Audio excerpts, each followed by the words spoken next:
Selamat pagi, Assalamualaikum warahmatullahi wabarakatuh. Berjumpa lagi bersama kami Adiatma Engineering.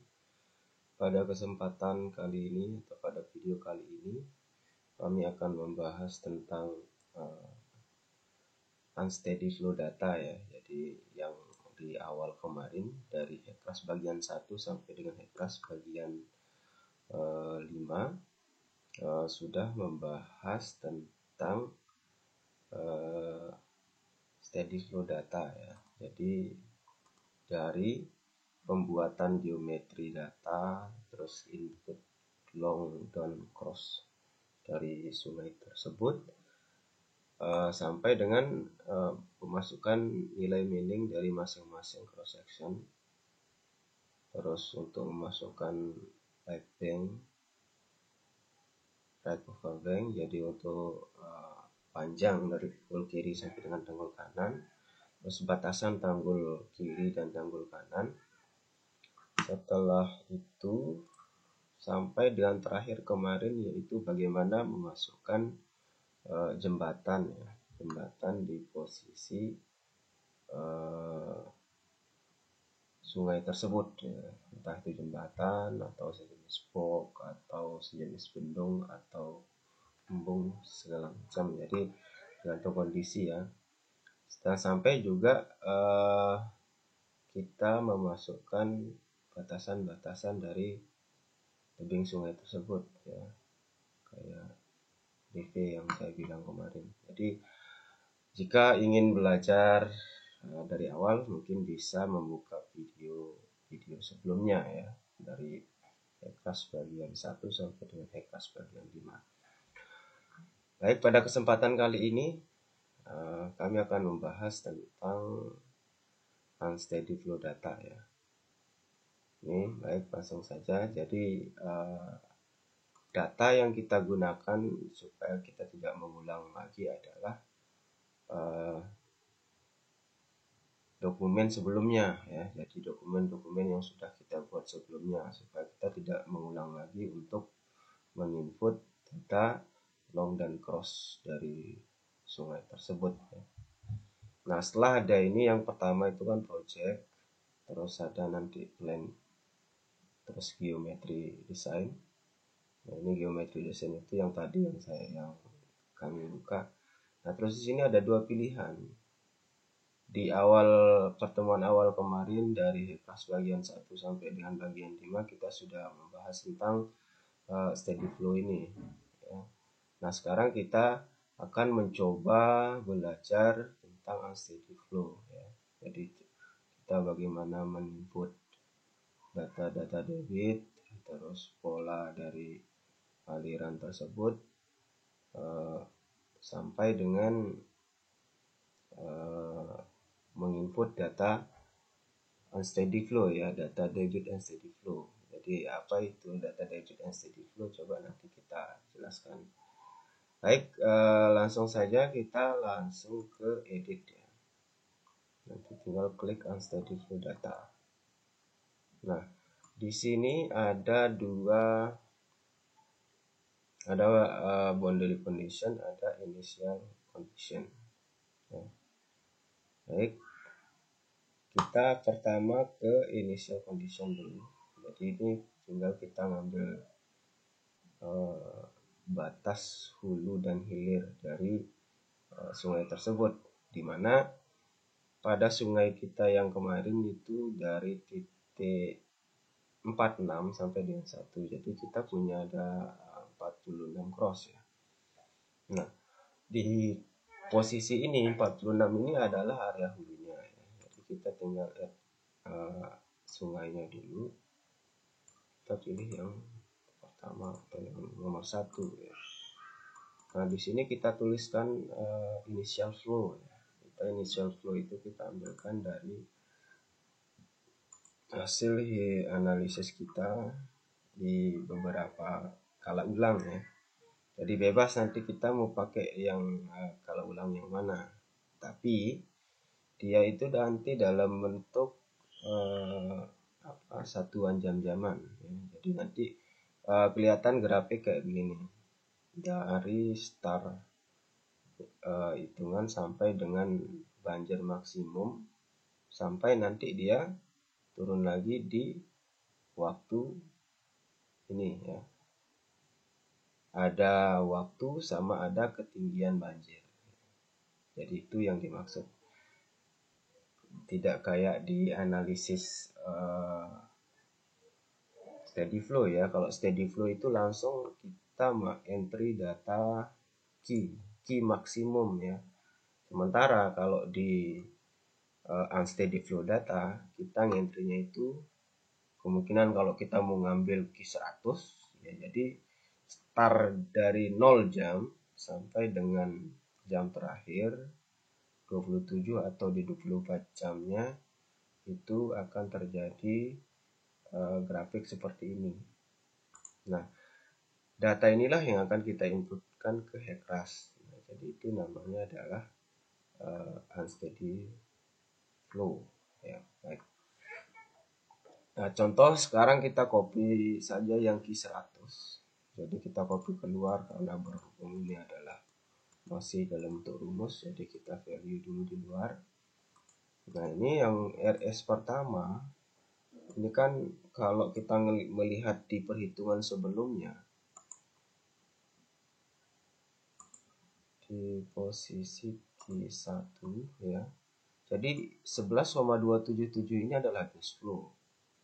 Jadi nanti ketika start ataupun kalaupun memang belum ada terjadi hujan, memang debitnya nanti akan ada seperti ini, 11,27 ini anggapannya adalah cash flow di sungai tersebut.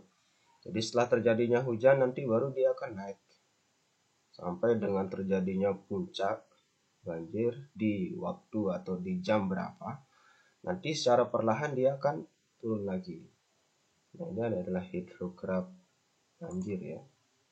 Oke, langsung saja kita ke ini. Ini pertama kita copy dulu, kita masukkan ke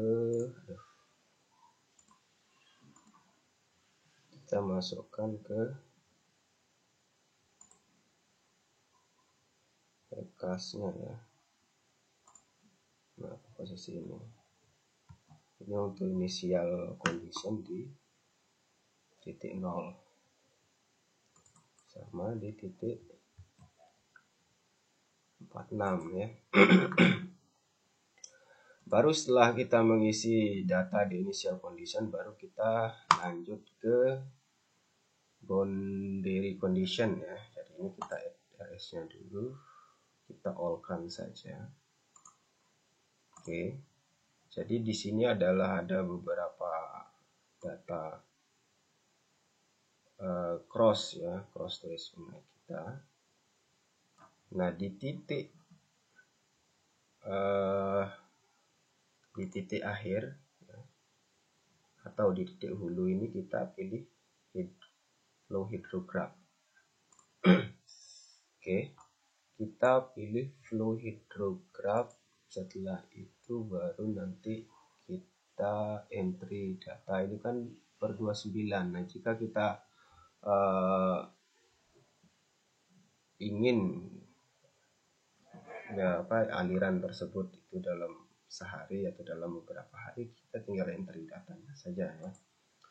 Nah, ini kita pilih 29 juga karena kita kan ngitungnya per 24 jam, berarti per ini 24. Nah, setelah itu kita copy data yang ini ya. Ini kita copy sampai dengan 24. Lalu entry ke tapes. Oke. Dari tanggal 29 kita cek datanya ke bawah sampai dengan waktu atau di 24 jamnya ya. Coba kita plot datanya. Jadi akan terbentuk seperti ini.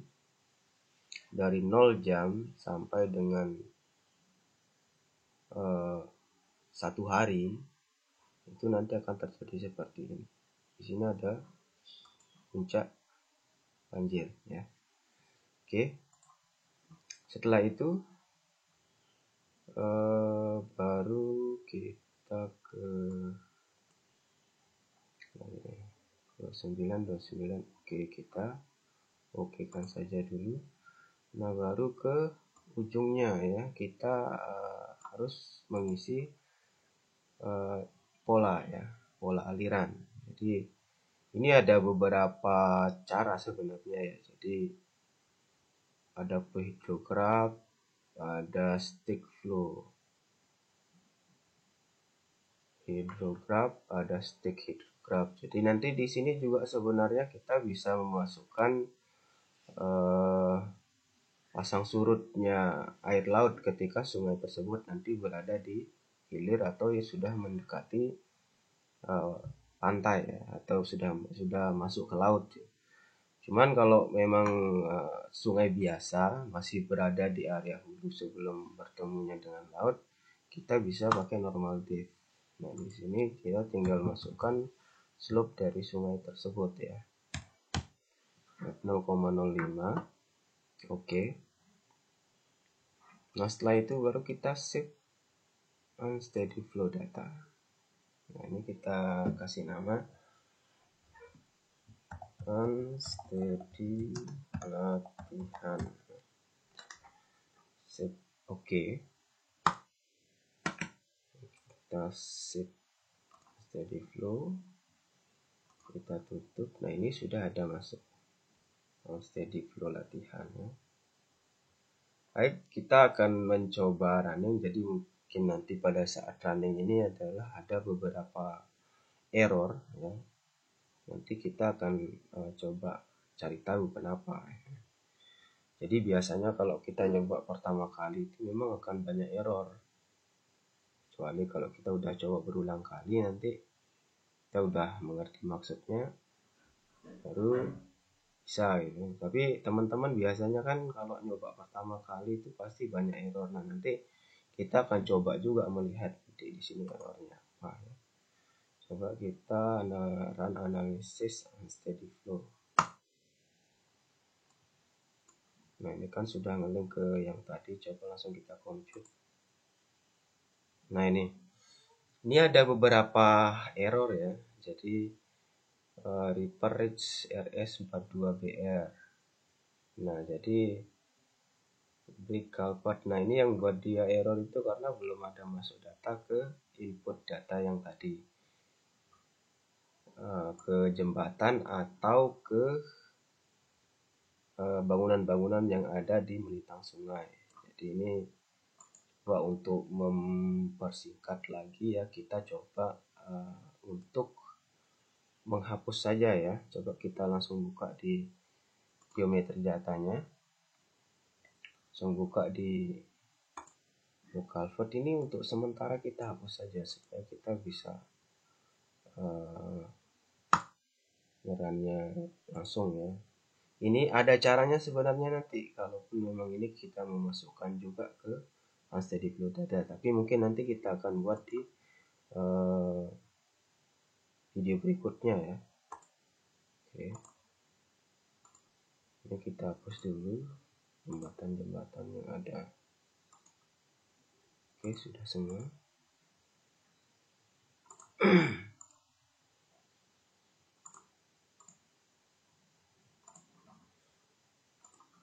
Oke, kita save dulu, save geometri data, kita tutup, coba kita run lagi.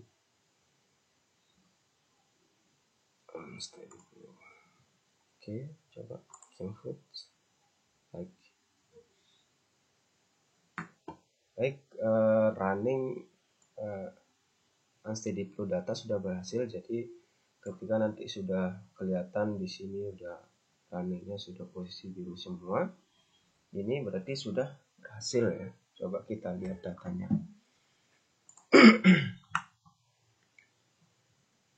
Oke, geometri ini kita tutup dulu, kita lihat hasilnya kayak apa. Nah, ini sudah terbentuk ya untuk unsteady flow datanya.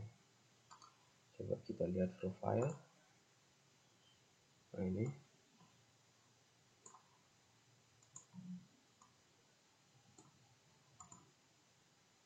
Ini max WS saja, coba kita entry semuanya, select all. Oke, nah kan seperti ini. Jadi ketinggian dari banjir per masing-masing itu, per masing-masing waktu tadi kelihatan di sini ya. Nah, ini kita tutup, coba kita buka di crossnya. Nah ini sudah kelihatan. Ini 4 September ya, dengan kasih sekian ya. Nah ini adalah hasil running grafik yang tadi itu. Jadi ini ketika di start nolnya 11, sekian kubik tadi, nanti di jam tertentu dia akan naik, persis seperti hidrograf yang tadi. Nah naiknya air itu kan nanti bisa dilihat di penampang ini, dari startnya kemungkinan di sini, nanti pas maksimumnya itu di sini. Nah ini di 29 September itu ya. Baik, coba kita lihat tabel hitungan. Ini adalah untuk not error segala macam. Nah ini adalah tabel hasil hitungan. Nah ini bisa kita lihat di sini. Ada key yang masuk, terus ada untuk nanti elevasi, terus ada kemiringan sungai per masing-masing atau dari STA 1 sampai dengan seterusnya. Terus ini fill channel sama flow area atau luas penampang basah. Ini adalah lebar atas dari masing-masing penampang. Jadi ketika nanti ada luas penampang basah, di atasnya itu pasti ada lebar atas, atau yang dimaksud itu adalah yang ini. Nah, ketika nanti muka air dengan ketinggian berapa di sini, nah ini lebar atas ini udah kedeteksi di keras ya. Nih, lebar atasnya berapa sama luas penampang basah. Oke. Baru nilai perutnya. Jadi masing-masing STA itu udah diketahui nilai perutnya juga. Nah, ini adalah untuk satu sungai. Dari ini satu cross sungai yang di posisi cross 46. Itu di jam 24, jam 1 sampai dengan jam 24 berikutnya. Ini masing-masing debitnya ini. Terus ketinggian muka airnya ini adalah elevasi dasarnya. Baru ini adalah slope-nya. Ya. Terus kecepatan macam, jadi udah detail sekali ya. Terus ke bawah sampai dengan datanya ke cross nomor 1 ya. Jadi ini sudah masuk semua. Setelah itu coba kita lihat untuk velocity-nya, baru ke long. Nah ini juga begitu ya, ini potongan memanjangnya. Baik, mungkin sudah cukup jelas ya. Jika nanti ada hal-hal yang belum jelas bisa ditanyakan di kolom komentar atau di grup Telegram. Jadi mungkin pada pembahasan berikutnya juga kita akan membahas lagi tentang crash lanjutan ya. Karena memang kalau kita lihat sekarang teknologi ini banyak sekali memang yang crash terbaru ya. Jadi bisa nanti kita kelihatan dia dalam bentuk 2D-nya ya. Kalau ini kan sebenarnya crash dasar ya, jadi nggak terlalu sulit. Jadi nanti ada juga di Hackcrash 5.0.7 itu yang udah dalam bentuk 2 dimensi, sudah bisa kita lihat area-area yang tergenang di daerah tertentu segala macamnya, itu akan lebih canggih. Nanti pada pertemuan berikutnya kita akan membahas itu juga ya. Baik, mungkin Itu saja yang dapat kami sampaikan. Jadi ketika ada salah kata, ketika ada salah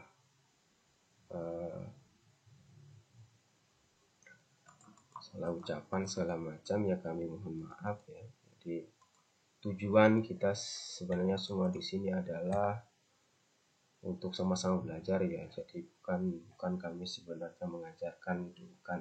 Jadi kami juga berbagi apa yang kami tahu. Jadi mohon juga ketika nanti ada masukan, ada minta tolong untuk dikoreksi juga ketika nanti kami ada kesalahan.